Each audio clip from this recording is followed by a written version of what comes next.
On the 17th of March, 1972, a man called Colin Fraser, locally known as Odd Colin, disappeared in mysterious circumstances. Was there something more sinister behind it? No one has ever found out what happened to him. Until now. I'm Alfie Reese. And I'm Morgana Huddleston. Welcome to Truthdiggers.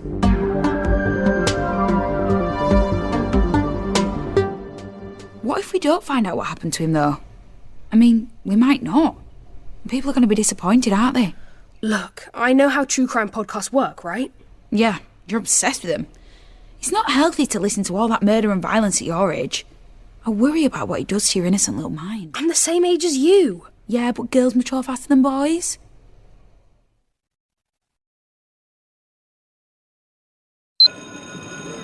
So, we thought instead of doing a written thing or a poster for our local history project, we might make a podcast. Oh, that's a great idea. This podcast is supported by Mr. McGuigan, our new history teacher at Kirkgate High School. He's really cool. Our old history teacher would never have let us do something like this. So, how come you need to talk to me? Have you got any questions? No. We just wanted to record you saying it was okay to do a podcast as our project so we didn't get in trouble later. It sounds really great. And original. That's why we're doing it. And definitely not just because it's easier than doing a written project.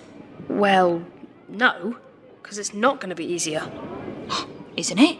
Are we just going to sit in front of a microphone and talk about this old business for an hour? It's not going to be that sort of podcast. I thought that's what podcasts were. Just people chatting about murders or politics or old TV shows. No, there's much more you can do with the podcast. Yeah, this is going to be an in-depth true crime podcast. You thought we were going to do the whole project in an hour, didn't you? Oh?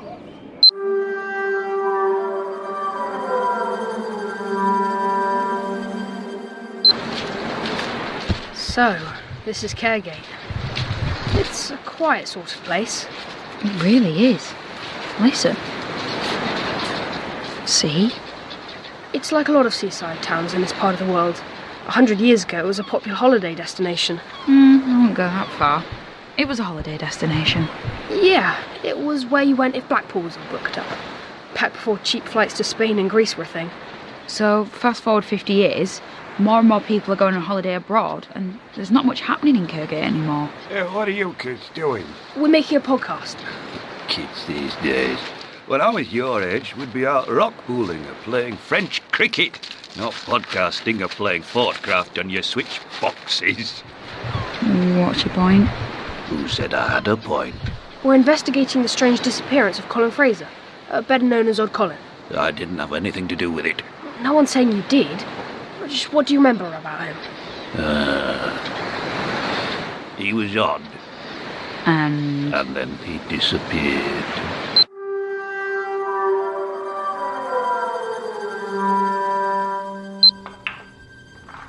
Oh yeah, I remember Odd Colin.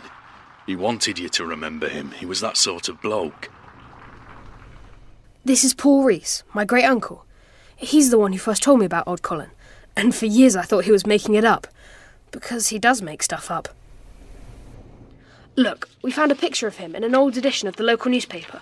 Ah, yes. That's him all right. you can see from the black and white picture that Colin was quite a tall bloke with hunched shoulders and curly hair. Paul told us his hair was red, which must have made him stand out even more. You kind of wonder how someone like that goes missing. How old were you when Colin disappeared? I'd have been 11, I think. Yeah. And why do people call him Odd Colin? Little things. He never wore shoes. Wouldn't eat any food that was red. Some days he wore a helmet for communicating with aliens. Cool. And he claimed to be a wizard. We heard about that. Yeah, well, some of us kids used to believe it. There was a girl at my school who broke her leg, and everyone said it was because she fired a spud gun at Colin's cat, and he put a curse on her. What's a spud gun? Never mind that. So you think he was a real wizard? Obviously he wasn't a real wizard, because wizards We shouldn't rule anything out. Sorry, Paul. Morgana wants this to be a paranormal investigations podcast, and I don't. Because paranormal isn't real. And even if it was, it wouldn't come to Kirkgate. So, did you ever talk to Colin? No. Why? Were you scared he was going to curse you too? No. No, I just wasn't meant to talk to strangers. What did people think happened to him? Most people thought he must have annoyed someone and had to leave town before he got beat up. But I don't know. If he was planning on leaving, he'd have made a thing of it, Claimed the end of the world was nigh, or whatever. Did you manage to find that tape for me? I did. What's this tape?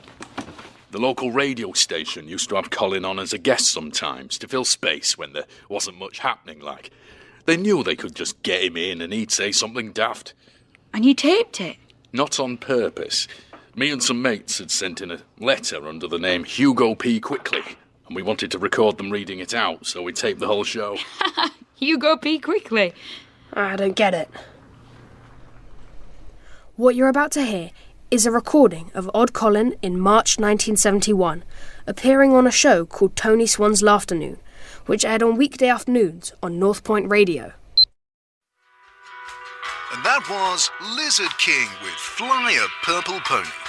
It's just coming up to 20 to 2, but maybe we can see a little further into the future than that with my next guest, Colin Fraser. Hello, Tony. Now, Colin's an old friend of the show, but for those who've not heard him before, Colin claims to be a wizard. Isn't that right? Yes, I follow the true path of English magic, which is Spelled with a K, of course. And through my magical practice, I perform acts of wizardry. Okay, Colin, give us an example of an act of wizardry. Well, you'll notice it's not raining today. Yes? I did that.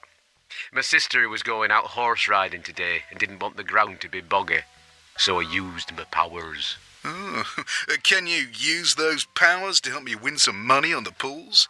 I will never use my powers for financial gain. The Peppercorn family have asked me several times to help them with their investment. I'll nip that one in the bud. We don't want to get sued. So, today, you're going to foretell the future. OK, Tony. For starters, by 1980, we'll have a single global currency called the Steenhuffel. Fascinating. England will win World Cup in 1974 and 1978. Oh, excellent. And within 10 years, no one will be keeping dogs, and the most popular household pets will be ferrets. Well, maybe you can come back on the show in 10 years and we'll see if you were right. Oh, you won't be doing this show in 10 years, Tony. That's actually the one thing Colin got right.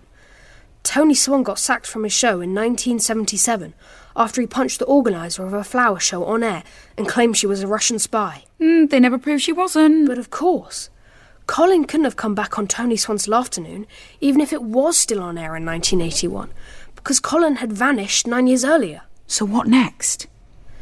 I reckon the tape gives us two things that we can investigate. The Peppercorn family have asked me several times to help them with their investment. I'll nip that one in the bud. Who are the Peppercorn family?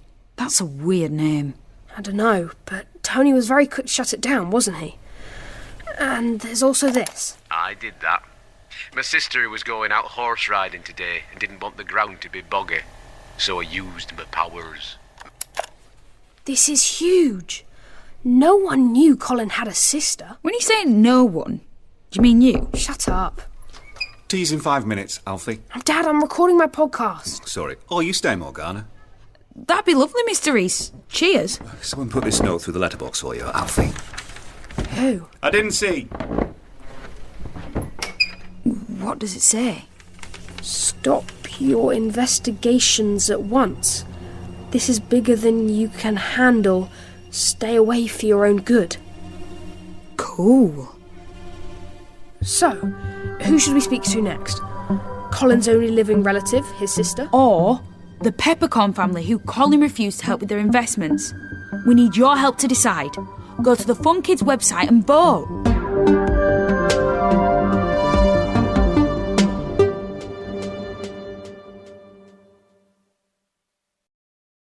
Visit funkidslive.com now to make your choice.